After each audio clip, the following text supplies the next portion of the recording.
తిరుమలలో తొక్కిసలాట ఘటనపై సిపిఐ జాతీయ కార్యదర్శి నారాయణ స్పందించారు. భక్తుల మరణంపై ఆయన ప్రగాఢ సంతాపం తెలిపారు.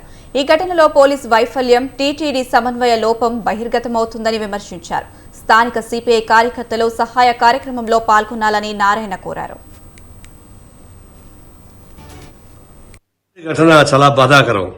మృతుల కుటుంబాలకి ప్రగాఢ సంతాపం తెలియజేస్తా ఉన్నాం. అంటే ఏకాదశి సందర్భంగా సహజంగానే పిలిగ్రిమ్స్ ఎక్కువ మంది కొండకు వస్తారు. వాళ్ళకందరికీ కూడా ఫ్రీ టోకన్స్ ఇస్తామని టీటీడీ ప్రకటించింది.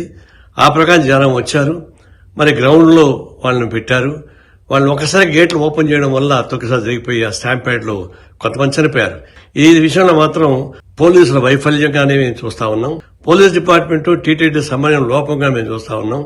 ఈ సందర్భంగా మృతుల కుటుంబాలకి తగిన సహాయం చేయాలని చెప్పేసి, వైద్య సదుపాయాన్ని కల్పించాలని, స్థానికంగా సిపిఐ కార్యకర్తలు చురుగ్గా పాల్గొని చెప్పేసి నేను విజ్ఞప్తి చేస్తూ చనిపోయిన వాళ్ళకి ప్రగాఢ సంతాపం మరోసారి సిపిఐ తెలియజేస్తా ఉంది. తిరుపతి ఘటన చాలా బాధాకరం.